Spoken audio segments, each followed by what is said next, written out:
Welcome to LOA Today. I'm Walt Thiessen. With me today is longtime listener, poet laureate, and tie master Anne-Marie Young. This is your Daily Dose of Happy. We are so happy you decided to join us today.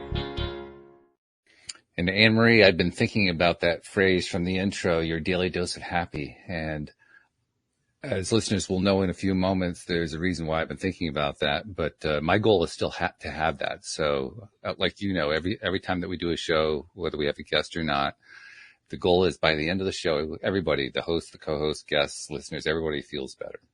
So that's also the goal for today. But I do have to put a little warning out to people. You're going to get a shock early on. It was a shock for me when this event happened. But I've been alluding to this here on the show for the last few months, that there was a major thing that had happened in my life and that I was still dealing with it, and the story was still being told. And in truth, the story is still being told. I mean, everything hasn't ironed out yet.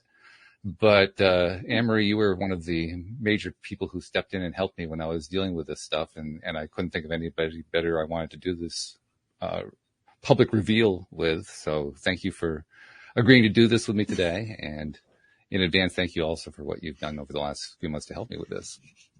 So without further ado, my pleasure, Walt. On October the 7th, 2022, that was a Friday. Listeners may remember, regular listeners will remember a show where we had Yogi Aaron on the show. It was a really great show. Debbie G and Neo Positivity did it with me. It was a Friday. And as with all the shows, I mean, it had all the great vibes. We were just hitting all the right points. You know, we had some great conversation. It was really, really good. And as happens, it's happened for years now. Every time that I did a show, before I came into the office here to do the show, Louise would say, you know, have a great show. I'd say, thank you very much. And that happened on that day as well. At the end of the show, I was feeling good. Everybody was feeling good. I signed off, published the episode, came out of the office, and found an envelope taped to the door with my name on it. And the envelope was a letter from Louise telling me that while she loved me as a friend and a brother, she no longer loved me as a husband, and that the marriage was over. And that was a shock, as you know, Anne-Marie. Yes. I can honestly say that was the worst day of my later adult life. I've never experienced a day that bad, where I was just flying so high and just crashed instantly, in part because it was completely out of the blue. We had no conversations of any kind in weeks on anything even closely related to this. In many cases, in years. Some of the issues that ended up being involved, and I'm not going to go into all of them because obviously that's just between me and Louise, and I don't have her permission to go through all that, so I won't do that. But many of them we hadn't talked about in years, so I was really, really surprised. And you'll remember the one line I kept repeating over and over and over again was, "How could she do this?" Meaning, she's a former psychotherapist. She knows the importance of communication, and she didn't communicate with me. And in fact, in the letter that she left for me, she said, the reason that I'm leaving a letter is because I can't get through this if we have a conversation. And that all that did was just leave me in a death spiral. It was just, It was miserable. I have a cat that wants to get in. So, maybe take 10 seconds to remember what the conversation was like from your perspective, and I'll be right back. I think, as Walt said, I think I was just as shocked as he was, just to hear that news and to know that it just come out of the blue. I was just saying how shocked I was when you told me, Walt.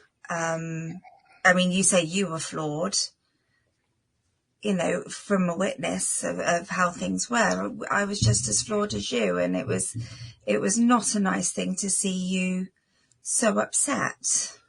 Thank you. Yeah. And well, it wasn't. confused. It was fun. Very confused. Yeah. I was very grateful to have you and other present and former co-hosts that I could lean on. I mean, I have access to more therapists and life coaches than you can shake a stick at, and I use those contacts. contacted Cindy. I contacted Joel. I contacted you. I contacted my brother. I contacted Debbie G, Neil. I mean, I was just like going through the list, getting help from anybody who I felt confident I could get good help from. And I did. I got wonderful help. You guys definitely helped me get through the worst weekend. I think the worst weekend of my life, really. And because I'm not sure what I would have done without all that support that I got from you guys. The other thing that happened too is I knew from having done this show for so long that as much as you guys would want and were willing to help me, I knew you wanted to help. I knew you were willing to help. I was the one who had to climb out. Yeah. Yeah. And I was way down that spiral. I was beyond depressed. I mean, I think it's the first time I can say I honestly understood why someone would want to be suicidal. I was not suicidal, but I could understand why someone would want to be because the pain was excruciating. That's it. I mean, a lot of people do feel when they're suicidal, they just don't want to deal with that pain. It's not necessarily they want to die.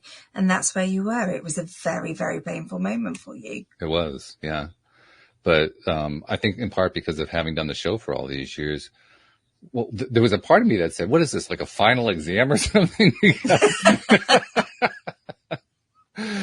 Here I was having to all of a sudden apply everything I'd ever learned over the years doing the show. And to do it under... Yeah, it was your final exam, wasn't it? It really was. Oh, and I mean, when you're in that kind of a really negative space, you're basically just grasping. I mean, there wasn't a whole lot of rhyme or reason. There was only just, I knew I had a need. I knew the general thing I had to do. Most of the time, I couldn't even remember any of the processes. I couldn't remember any of the things that you're supposed to do. And so I just, reach out, look at my list, look at anything. And then, oh yeah, that's one thing I can do. So I'll do that. And I do it for 30 seconds. And then I'd fall back into the abyss and then find something else. Oh yeah, I do that. The Abraham Hicks book that has the 22 processes, I kept going through that and finding a few in there that helped me. But even so, it doesn't make the pain go away. All it does is make it manageable when you're in the midst of the instant grip of it. Over time, it does. And I'm actually pretty proud of the fact that by the following Tuesday, which was 3 days later, I was like 80% done solving my own internal angst. I don't know what else to call it. That horrible place I was in. And I've been improving ever since. So I'm actually pretty proud of that because I know many people who have, similar kinds of events. It can take weeks, months, years for people. Yeah, if ever. If ever, in some cases, yeah. So to me, I think I passed the final exam. Oh my God, you absolutely aced it, Walt. You aced it. I mean, your strength. And I think one of the first things you did, which is something actually pretty hard for a lot of people, was reach out for help. Sometimes that's really hard to do. And that alone shows strength. And you did that and you got through your first few days using other people as well. I'm not taking that away from you. That's, you used the advice of other people. You got what you needed from each person, but you reached out, which was massive. And I was so proud of you for that. Thank you. Yeah. I mean, I can understand why you're saying that. From my perspective, it was an absolute necessity to reach out. There was not a question because the alternative, it was really clear to me, the alternative was to stay in massive pain. And I just was not willing to even consider that. That wasn't even on the table as far as I was concerned. I needed to get out of this pain as fast as possible. And that is a healthy thought. Maybe it's not the one that most people go to, but I never really considered the idea of not reaching out for help. It was more like, how quickly can I? Who can I call first? Yes. Who should I reach out to first? And I sorted it down pretty quickly, but it really came down to Cindy Chavez or Joel Elston, and I knew Joel would be in with a client at that hour, and I also knew Cindy probably wasn't, so Cindy became my first call.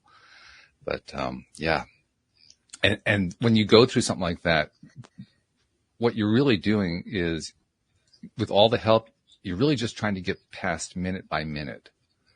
I mean, for instance, that was a Friday. That Friday night, I didn't sleep a wink that night. It was not possible to sleep. I was just so tied up in knots trying to understand what had happened, why it had happened, why I'd been so blindsided by it. I just couldn't believe it. I mean, if you had said to me the day before that my marriage was in trouble, I would have doubted it. I would have said, I don't know of any reason for that. And so now all of a sudden be faced with, well, not only was it in trouble, it was over. That was just, it was like being hit by a truck. Yeah. And then minute, I was just saying, the minute by minute thing is just, how can you survive the fact that you just got hit by a truck for 1 minute, for 2 minutes, for 3 minutes? That's the minute by minute part, dealing with that. Yeah. And that's what I was going to say. It's talking it through and just digesting it and getting other perspectives. And because it literally, it blindsided you. It blindsided, those who you told. Yeah. It was a major shock. It was a major shock. The other thing too is I was really glad again to have had all of the wonderful people I've interviewed here on the show over the years and their various perspectives and so forth, because I knew instantly that as when you're in that kind of depression, there's a massive internal pain that builds up. It kind of starts at your toes and just comes up through your legs and up through your torso and to your throat. I mean, and it doesn't happen quickly. It just kind of slowly grows, because up until that point, your mind is saying, wait a minute, this can't possibly have happened. So it just takes a while for it to kind of take over. But the one thing I knew for certain is I couldn't keep that pain in. And indeed, I couldn't have. If I had tried to keep that pain in, I think I told you this before, I think I would have been hospitalized. I think I would have been in serious risk for my life if I had tried to keep that pain in. So I did a lot of screaming. I was surprised the neighbors didn't call the police, to be honest. I scared the daylights out of the cats. They didn't know what the heck was going on. But that's again, you're using what you know is you keeping it in, as we all know, is not the healthy thing. Right. And whatever your measure is to get it out, then just bloody well do it. And if you're screaming, great way, because it gets out vocally. You can hear it, you sound it. It's real. It's releasing. And it's not fun, by the way. No, it's not fun releasing all that. It's really awful. It's uncomfortable. It's like, oh God, it's kind of like, it's not all that different from when you get a flu virus or something and you're throwing up. It's the same kind of helpless feeling. Like, it's better out than in, but do I really have to go through this? Is that kind of a feeling. Exactly. And we know, we all know people who hold on to that pain because it is so difficult to let go. Yeah. It's easier to sometimes keep it. I mean, for you, fortunately, that wasn't an option, and that was your wonderful, strong mind coming into effect. I honestly don't understand totally how somebody can hold that in. It is such intense pain. I mean, I get it, because what you do is you try to suppress it. You try to, push it down. But it comes out. It does come out eventually. But the idea of suppressing that was just beyond anything I could think of. So anyway, after the first 3 or 4 days getting through that, I realized I had a number of issues that this created, because not only had my primary relationship disappeared, but I was running her gardening service and maintenance business. Well, that means my income disappears. And now we were nearing the end of the gardening season anyway. And what normally happens at the end of the gardening season, I normally take unemployment, and then that carries through till the following spring. So that would give me some measure of relief. But by the same token, when I filed this year, there is something to this day that's holding it up. I haven't collected a check yet. So my savings are going, which is pretty scary. She got the Lexus. I got the company van. The company van is on its last legs. I mean, it's a Toyota, so I mean they go pretty well. But I knew of a lot of things that were wrong with that van, and I would not have dared to drive it very far. And I think, well, I need a new vehicle. How am I going to do that? You know, I got to deal with that right now. And I'm not even employed. You know, how do you go buy a vehicle when you're not employed? Well, apparently you can't actually do that. But at the time, my brain was not processing that well. So relationship, income, transportation. My health was actually pretty good. In fact, I used that event. I decided I wanted to kind of do a health check. So I had, I contacted a doctor and had a whole bunch of blood work done and learned I'm in great health. I was really pleased with that result. Like really great health. That's good news. In fact, you'll remember how we had a guest on a few months ago, promoting the idea of hydrogenated water. Yes. And I got the hydrogen machine. You got the machine, didn't you? Yeah. And one of the tests was checking for body inflammation, because inflammation, is an indicator for a number of things such as cancer. And the doctor commented, I can't believe how low your inflammation level is. So apparently that works, Greg, the hydrogen man. Thank you very much. That did sound incredible, that machine. So it's good to know that it works. Yeah. Anyone who's thinking about it, you know, for those who didn't hear the episode, that was an episode. We did two of them, actually, one in May and one in July, I think it was. And the benefits of hydrogenated water, whether you drink it or take it as through a cannula, is that it has two benefits. First, it's an antioxidant, so it has all the value of an antioxidant. And second, it's anti-inflammatory. So it's very effective against things like cancers, but also against other conditions as well. So I guess what I'm saying is if you heard those episodes and you were thinking about, you know, should I consider something like that, even though it's a fairly sizable investment? Should I think about something like that for myself? If you got something serious you want to go after, it's worth it. Apparently, it really does do what it's advertised to do. So that's a good thing. So there was that. So we got relationship, health, income. Oh, yeah, there was another thing too. Well, there are two other things. Yeah, the house, because we live in an apartment, or now I live in an apartment.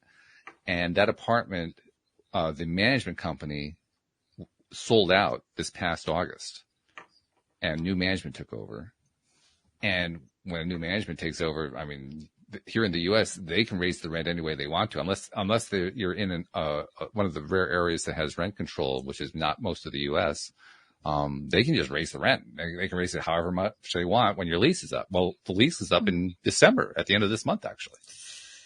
And I didn't know what I didn't know what to expect there. You know, were they going to make it so that I couldn't even afford to live here? Did I have to go find some other place to live? And this is actually a pretty good deal compared to the rest of the market. I didn't want to lose the deal, but if they raised the rent high enough, I might lose the deal. I didn't know. So there was that issue. So basically all the major things that could go on in one's life all became issues at once. Like I didn't have enough to deal with already. Yeah. Just the end of a relationship is tough enough, but then it was everything else, every bit of security that you had just was up in the air. I mean, that's a lot to deal with.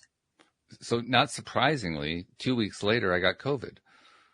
I mean, there was absolutely there was no surprise in it at all.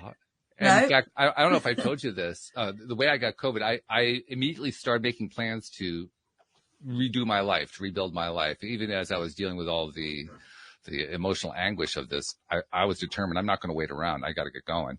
So among other things, I got back into dancing, swing dancing. And I went to my first swing dance and got COVID at the swing dance. And I found out at the next swing dance, by which time I had recovered, that I was the only one who got it. I mean, there must have been a barrier there. The only report that anybody ever heard about was me. So it kind of reinforces something that I've talked about before, which is I think that the people who get any disease, COVID or whatever you're talking about, are people who are already in a harmed mindset or a hurting mindset in some way. And I certainly was. I mean, I had been struggling pretty well. I'd been doing what I could, but you still go through ups and downs. Even though I made a lot of progress, you just go through ups and downs. Of course. And I remember on that night that I went to that dance, I was doing my best to get through. And yet I knew that there were times where I just wasn't feeling it. It wasn't like the old days, because I'd had huge chunks of my life cut out. So I was I was vacillating. It was a new world for you, wasn't it? It was completely. Well, not only that, the dance world was a new one because I didn't know anybody anymore. That was like 20 years ago that I was in it. I actually have found 3 people that I knew from years ago. I used to know everybody, and there's only 3 left that I know, which is kind of a shock. Well, can I just take you back a minute? Because I think, you touched on the fact that within sort of 3 days, you kind of got 80% there. And that's just incredible. I was so in awe of you and your strength. But I'd like to know a bit more about what you did to get there. Because I think that would be useful, because there'll be people in a similar situation. That's what I was talking about when I said that you live minute by minute. And even as you're getting better, that still holds true. Even to today, I find that I'm living not so much minute by minute, but certainly, 15 minutes to 15 minutes, hour to hour, because it's very easy to slip back into that old feeling. And so I'm constantly doing, I'm taking that internal temperature. We've talked about that in the past. You constantly check, where am I feeling right now? What am I feeling? How am I doing? And then when you notice that you're slipping, you make an adjustment. And, sometimes I do it well, sometimes I don't. But more often than not, I'm able to make an adjustment for the better and able to, climb back up a step or two. And so that's what you do. Even when you're in the worst part of it, you just take a step. And even if it's not alleviating the pain yet, that's really the most important part. You have to trust that the steps work. Yeah. That they really, and that really comes from having done them prior to the major event. When you have that prior experience that says, yeah, I did make progress in the past when I meditated or when I journaled or when I did affirmations or I did appreciations or, whatever it is. When you have that past experience with it, you at least know cerebrally that they work. And so I found that was often, not always, often just enough for me to try it for 10 seconds. Yeah. And so you're constantly, the way to climb out of it is to just be willing to keep trying every few minutes. Just try something new, try something else. Maybe it's just diverting your attention, diverting your mind. Maybe it's actually doing a process. Ironically, I think journaling has never been my favorite thing. Well, I went out and bought myself a notebook. That notebook is now half full. That's my go-to. I've got journals everywhere.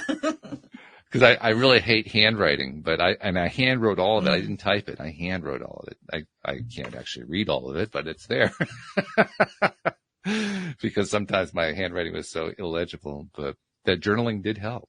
It was just because I knew it would be good for this, because it's just a way of expressing emotion, and I need to get that. I need to express. That's the goal. You ask, what do you do? You're looking to express that negative emotion so you can get it out. And, exactly. And you know that the more that you do that, over time, you're going to feel better. You may not feel better instantly, but you will feel better over time. And in fact, there were many occasions, many days where I did feel better immediately. It's just not always. Sometimes I didn't feel better for quite some time, but over time, as I got more and more days into this, I would have an instant success feeling better much more consistently. I would say probably by the time I got over the COVID, that was when I was finding every single day that I tried to do something, I would feel better as a result of it instantly. I wouldn't have to wait for it anymore. Yes. Yeah. So when you did your journaling, did it bring you, because I know when I do my journaling, I write questions. Why do I feel like this? Why has this happened? And I kind of answer it. Did it give you any kind of answers? Because you obviously were in a state of confused. Yeah. Well, I got a number of answers. Well, actually, both Cindy Chavez and Joel Elston, not surprisingly, gave me my 2 best pieces of advice early on. Cindy's best piece of advice was, at some point, not right away, because this is the very first day, at some point you're going to need to decide what you want to do about the relationship, which was a great piece of advice. And then Joel's great piece of advice was, you're going to be looking for answers. You're not always going to get them. You have to be ready for that. Yes. And that was excellent advice as well. Between those two, I kept those in mind as the days came on, and particularly the one that Joel said. I followed up on what Cindy suggested because my initial reaction was I wanted to try to save the relationship because I didn't really understand why we were breaking up. She had put a minimal amount of information in the letter. I could understand what she was saying in the letter, but again, it was what she said in the letter we hadn't talked about in like 10 years. So it was like, where did this come from? And it didn't fully explain it. There were a lot of things that were still unexplained. It took about, how long did it take? Like 9 days, but I was able to finally get face to face with her and ask her the questions that she hadn't answered before. And those provided quite a bit of, I can't say closure, but information. Let's put it that way. Yeah. So it's partial closure. So up until the point we had that meeting, I was still trying to salvage the relationship. After that meeting, that's when I came to the realization, no, this relationship is really over. And she has said from the moment that we had that face-to-face conversation, she wants us to remain friends. My response is, I'm willing to be friendly, but I can't honestly be friends with her because I understand to some degree now why she ended it the way she did, but I can't forget it. I forgive it, but I can't forget it. And I refuse to put myself in a position where I would ever experience that again. So for me, that precludes the relationship restarting in friendship mode, marriage mode, whatever.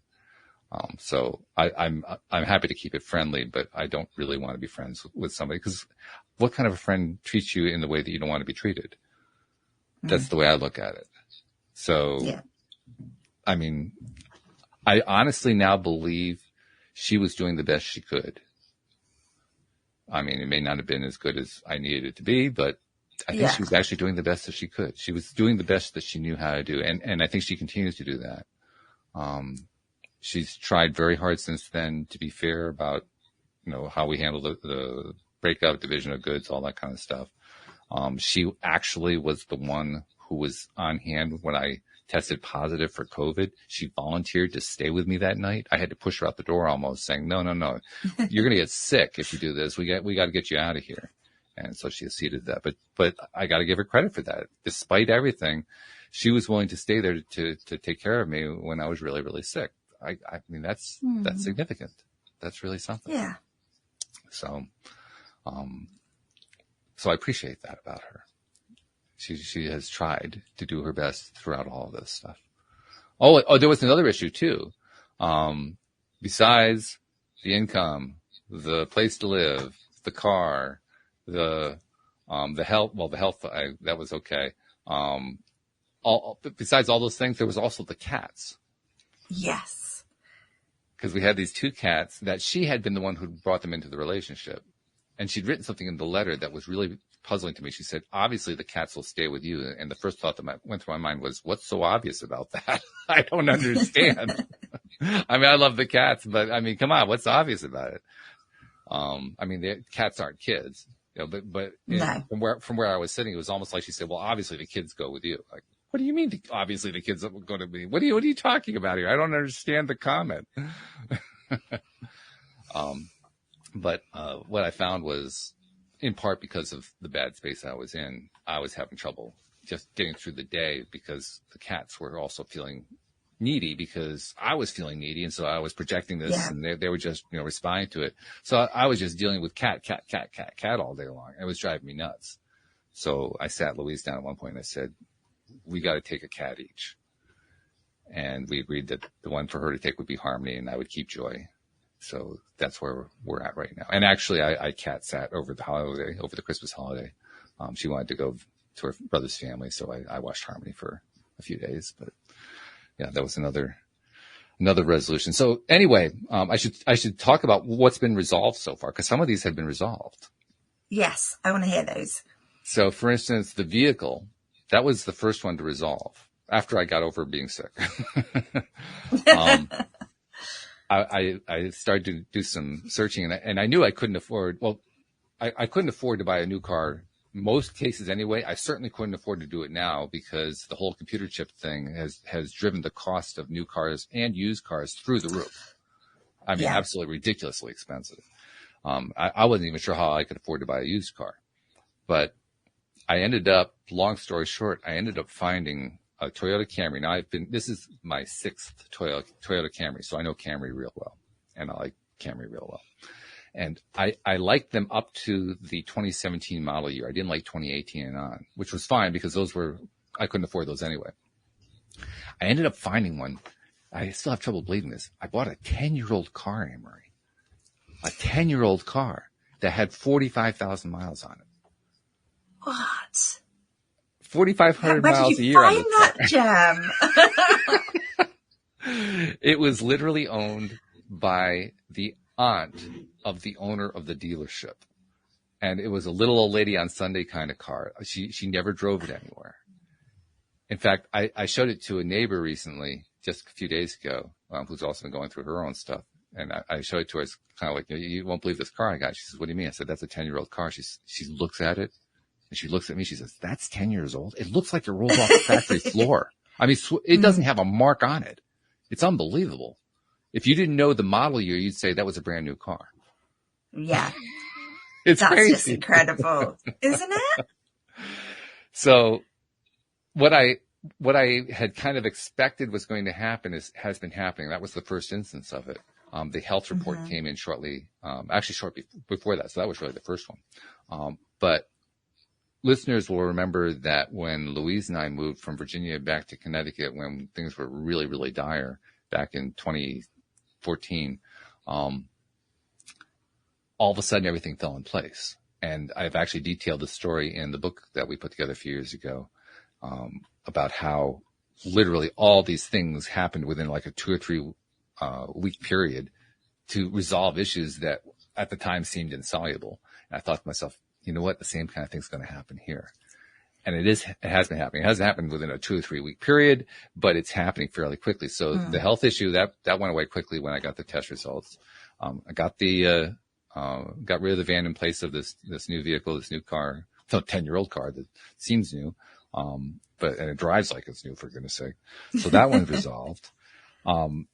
The income issue, that's still up in the air. I'm not sure what's going to happen there. There is a secondary piece to that, in that listeners may remember there was a project that I started about 1.5 years ago, trying to set up a way for Facebook group admins to make money, and I could make money by helping them do that. And that kind of got backburnered at one point, but that's back on the front burner. I found another software developer to work on it, and we were literally talking today, working out details of it. There's a very decent chance that I'm going to have a prototype on that to show to Dan Mangena and contacts that he knows, people who are in the affiliate marketing business. And if I can convince them that, yeah, that's a good thing and they're willing to buy into it, then I'm going to have this developer do phase 2 where we create an affiliate program to go with that. So potentially that could be the solution to my income issue. Now, with any kind of entrepreneurial activity, you never know how something is going to work out. So you can't bank on it, So I'm also still like job hunting and so forth, and, waiting for the unemployment to come in and all that kind of thing. But I can just see everything is starting to dovetail, and that the income thing is going to clear. Plus also I now qualify for Social Security, so I get partial income that way. That'll help somewhat too, starting in January. So things are coming together on that front. That part of the story just isn't finished yet. Yeah, but you're trusting. So Yeah. And on the relationship front, I mean, you'll remember one of the first things I commented after I climbed out of the worst part of the hole was, I don't want to be alone. No. I'm so used to being in a relationship. And so I've almost kind of thrown myself into that, even though I'm not officially divorced yet, which, by the way, causes problems. It's always much better when after you're divorced, it's easier to find, potential dates and so forth. But I threw myself out there. I actually had my second date over the weekend. So that was part of the Christmas holiday for me. Met a lovely woman named Marianne who, she's actually quite tall too. So that's also nice because I'm tall. She's tall. So Marianne, if you're listening, hi. But so that's been kind of an adventure, getting back out into the world, learning how online dating works. Oh my God. This online dating world is insane. Let me tell you. I mean, I give all credit to the millennials and the Gen Xers who can handle this stuff. I'm thinking, you got to be kidding. But I'm getting used to it. I'm handling it, but I wouldn't even know where to start. So fair play to you for having a go. You just start by starting, because you don't have any choice. You want to start getting out there. I mean, I've also been trying to get myself out there physically, so that's why I've been getting back into the dance community, and I've been trying to do some other things too, to start reestablishing a more local presence. Because I realized that while I have wonderful virtual contacts, you, other co-hosts, other people I've met doing the podcast, really great friendships that way, my local friendship circle was actually pretty thin. So I thought, okay, well, this is like a little bit of a wake up call, time to start building up the local social connections, especially after I've been talking for like the last couple of years about how important social connections are, and I'm not doing them locally. I'm doing them online, but not doing locally. Okay. Yeah. Well, time to put my action where my money is, or where my mouth is, or something like that. Money where your mouth is. Yeah. Yeah. Whatever it is. So there's that going on. So I don't know what's going to happen with this particular relationship with Marianne, or is it going to be, I'm going to be, just taking steps. That's about all I can say. So just keep taking steps until I find where's the right place for me to be. So there's that. And then there's the living situation, the apartment. Yeah. And a very strange thing has happened with the apartment. I have not received a new lease proposal from the management. Now, here in the States, typically you get usually like 30 days notice. If they want to renew a lease, that's normal. So I should have had a renewal offer, 26 days ago. We're 5 days away from the end of the month, And one of the things that I've noticed about this new management is they're not proactive. They are completely reactive.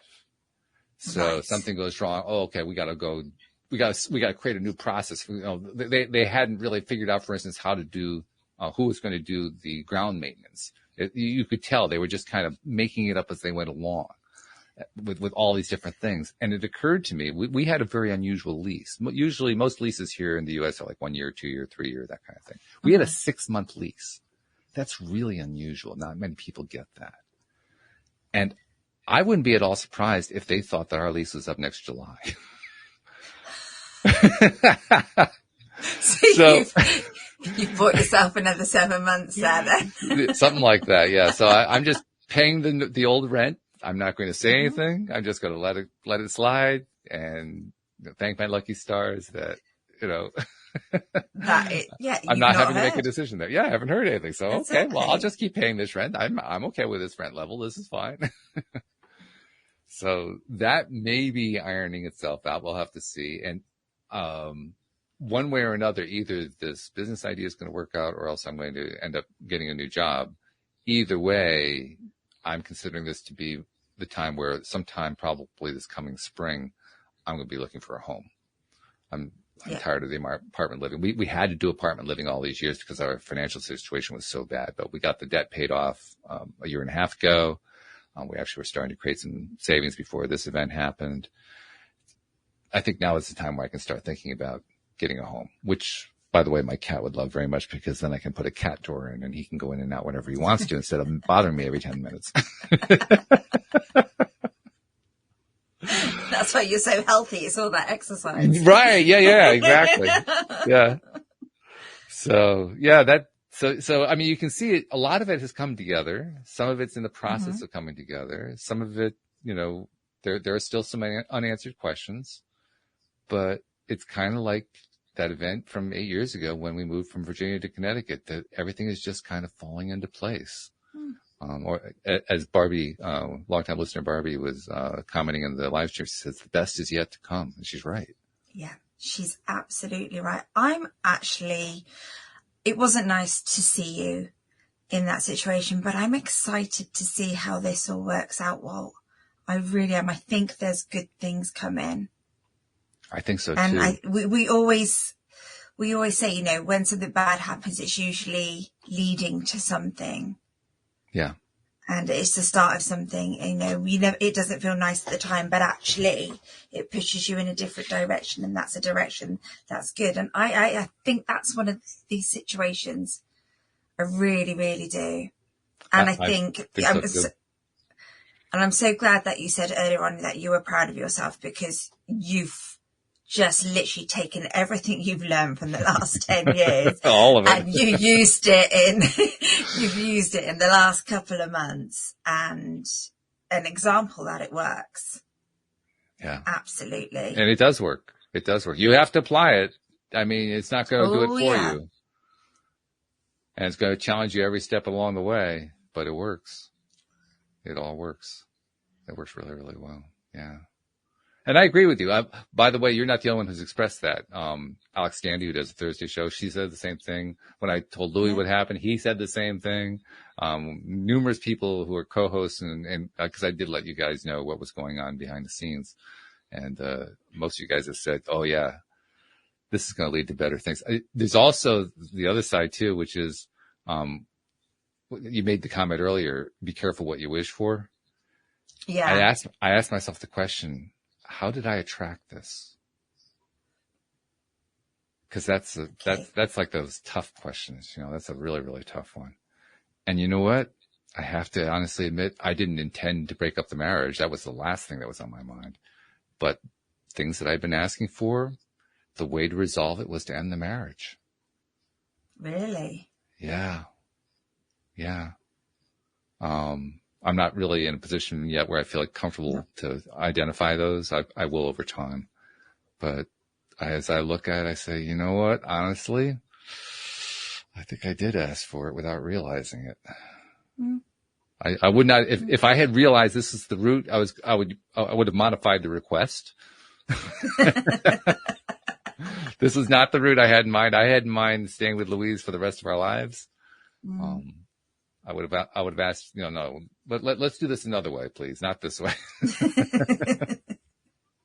But if we all had that magic wand and can just we can create our own paths, but these things to come up, would you have learned as much as you've learned? I don't know that I can answer that yet. Yeah. Time will tell that one. My cerebral cortex tells me yes. But does my heart tell me that? I'm not sure yet. Mm. The potential is there, for sure. No doubt in my mind, the potential is there. But have I actually learned a bunch from this yet? I don't know yet. I don't know. Oh, you definitely will. I think when you reflect in about a year's time, it'll be a lot clearer, I would imagine. Well, I mean, there's just so many things that I've been trying to deal with all at the same time. Oh, yeah. And in that sense, it was like 2014, because back then there were all these things all happening at the same time. And it was the exact same feeling, helplessness. Like, I can't solve any of these.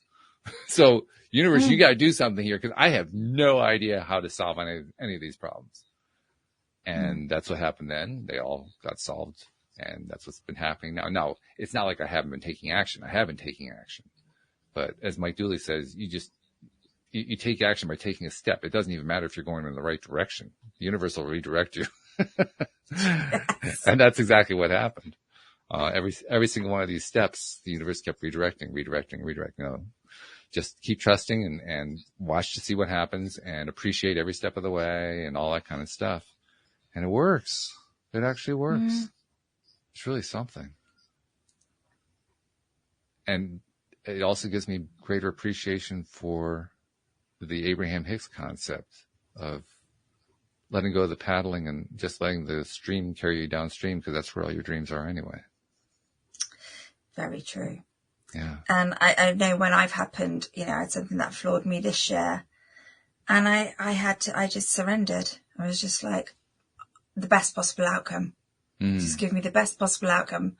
And it all worked out perfectly. And like you, I can now look back and go, yeah, I did ask for it. Not directly. Right. Not directly. Yeah, you never asked for it directly. Why would you want to do that, right? Oh, yeah, I really want my heart pulled out of my chest. And exactly. No. But, yeah, it is just a case of not having to control it, not trying to control it, just releasing, trusting. And that takes some of the pressure off you anyway. Because you just, for me, when I do that, I just like, well, I know this is going to be okay. Because I've hit that stage where I can just release, and there are little things I still try and control but when the big things come along, I'm like, okay, what's this for? Where's this taking me? What am I going to learn from this? And I think that's when you get to the stage where you can look back and go, oh yeah, okay, I see it now.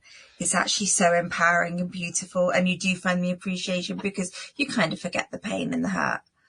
Over time. Yeah. I think that's why it's so hard to see it at first, because you still have that pain memory, that you're pain still paddling up that stream. Oh yeah.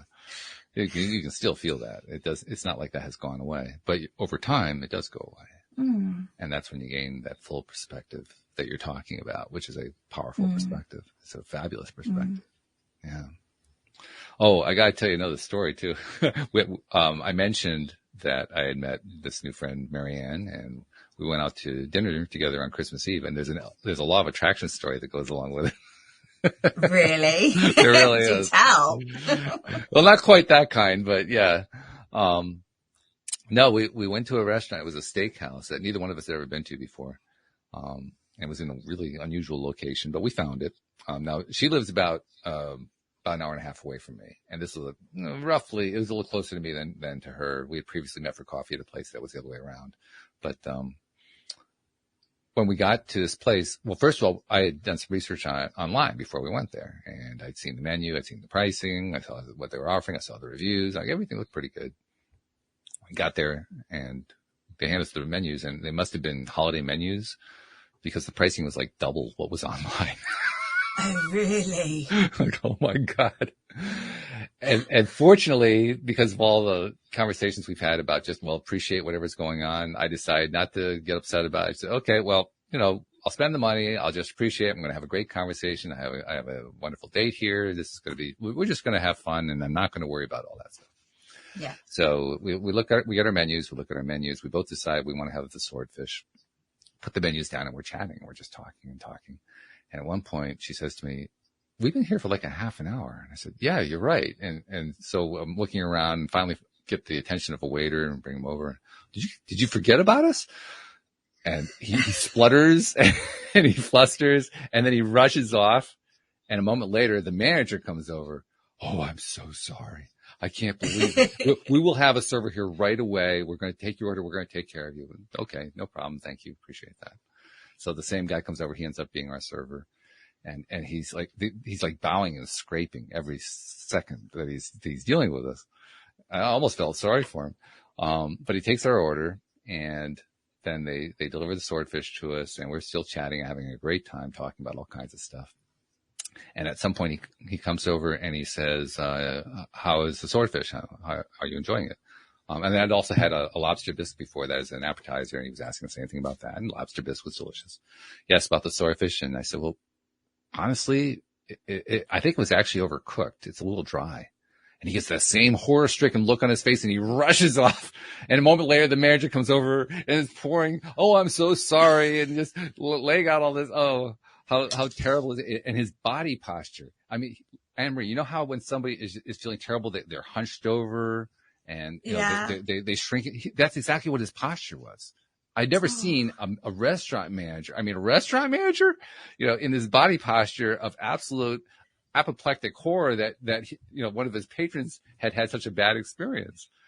And so we were just, that's okay. We understand, and they were saying, well, look, can we give you a free dessert? Can we get you coffee? Can we, we'll just, we can give you this free stuff. And we really didn't want anything else. We had enjoyed what we were going to do. Her swordfish was a little bit moister than mine because it was a little bit thicker. So I'd shared some of hers, and we just weren't worrying about it, but they were just freaking out. And finally, as we were nearing the end of our time there, the server comes over and mutters something about, don't worry about the bill. I thought, well, that was interesting. During that time, I thought to myself, I'm going to try a little law of attraction. I'm going to try attracting. Maybe we can get, comp half the bill or something like that. Right. So, give us like half the bill or better or something like that. Well, the manager comes over a few minutes later and comps us the entire meal. What? Whoa. So The whole meal. That's the whole incredible. meal. So instead of spending, $100 plus, we spent nothing. Good work. It was funny. So you had a good time and a free we had a great meal. time. Wonderful. Had a lot of great conversation. We talked about all kinds of stuff. Yeah, it was really good. And of course, we're both tall, right? So as we're leaving, her coat was up front, so we went to get her coat. And the manager comes over and says, "I didn't realize you were so tall," because I'm standing, full height at that point, and she's standing next to me. We actually, I think one of the hostesses commented we looked like a power couple because we were such an imposing presence there. And he was still bowing and scraping. He was still hunched over. He was still apologetic. And I was saying, "Look, you made good on it. No problem. It's fine." I was feeling happy throughout the whole thing. I mean, my vibe never really dropped out, other than when I first saw what the prices were. After that, my vibe was just high the whole time, and I think hers was too. And it just, look what happened, right? It just all worked out in our favor. So it was fun. Yeah. Oh, congratulations. I love a story like that. Yeah, me too. I really do. Plus, it was also, we were commenting on this also, when you're tall, if you're dating, you don't often get the opportunity to date somebody else who's tall, which meant neither one of us had to adjust for our height. There was not a major height difference going on, so we could just kind of walk out arm in arm, and we're chatting and we're having a good time. It's bitterly cold outside. In centigrade, it was, let's see, what would the temperature be in centigrade? It was in the mid-teens Fahrenheit. So that would be somewhere around probably -7 or 8, 9 degrees centigrade, something like that. So it was cold. It was cold. Yeah. But we didn't care. It was all right. We were just, we're having a good time. We're chatting. We're walking on arm in arm. We're just talking, how nice it is to be able to stand straight and not doing, it was great. It was wonderful. Wow. Look at the smile on your face. Yeah.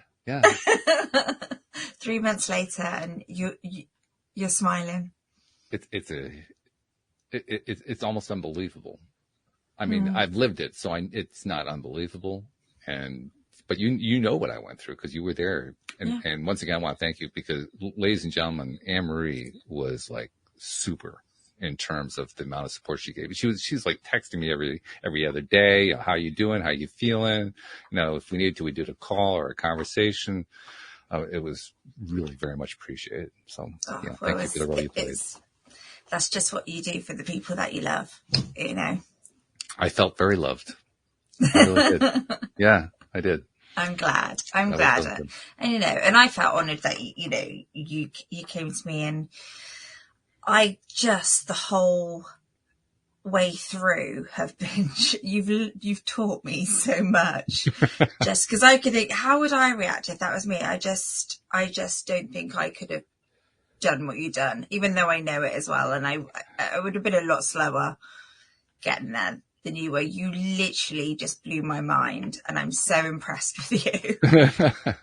Well, thank you. I appreciate that. I guess at times I'm a little impressed too. I'm a little surprised, but by the same token, I guess I'm not really all that surprised. I hope you don't have to go through something like that. But if you did, I think you'd actually come through better than you expect. Yeah. I mean, when we had to leave our home this year, that threw me, and I'm a very homebody.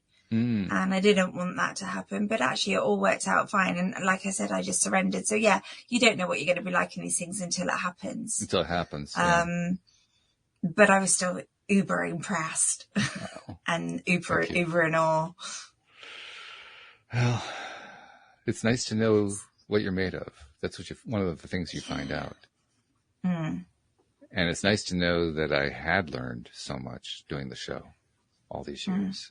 And I was able to apply so much of it, and to have the support of not just you, but, half a dozen different people who have done the show and they become close friends and so forth, they were right there for me. Yeah. That was just, I'm so grateful to every one of those people who helped out, including yourself. And that's that's the thing. You went through either at the very beginning with appreciation for whatever little bit it might be. So it was for the people that were around you. So Absolutely. you were in appreciation from the very start. Yeah. I mean, I didn't necessarily stay there. I'd bounce back and forth, but it was there. It was palpable. Yeah. It was part of it. Yeah. And that is big. That's the other thing I think you have to recognize whenever you're dealing with a traumatic major life change like this. And that is, you're going to bounce back and forth. You're not going to stay depressed because you're taking steps. You're not going to stay in high vibe because you're going to get pulled down. You're just going to, it's going to be like that tennis match. You're going to bounce back and forth, back and forth, back and forth, back and forth. And it's going to seem at times like you're down a lot more than you're up. But you have to just kind of say, you know what? I know that the steps that I'm taking are working. I still feel them at times. It doesn't last real long, but it does help. Just keep going. Keep doing them. Don't stop. Don't just throw in the towel and say this stuff doesn't work. That's the only way you can destroy it. That's the only way that you can undermine yourself, just by giving up on it before you really have worked the way through it. Because if I had done that, I'd be still, I'd be in the hospital. I'd be in bad shape if I didn't do that. Yeah. But when you do it, you find depths of strength that you didn't know you had. You find depths of character you didn't know you had. I mean, other people probably knew, but you don't know yourself until you go through it.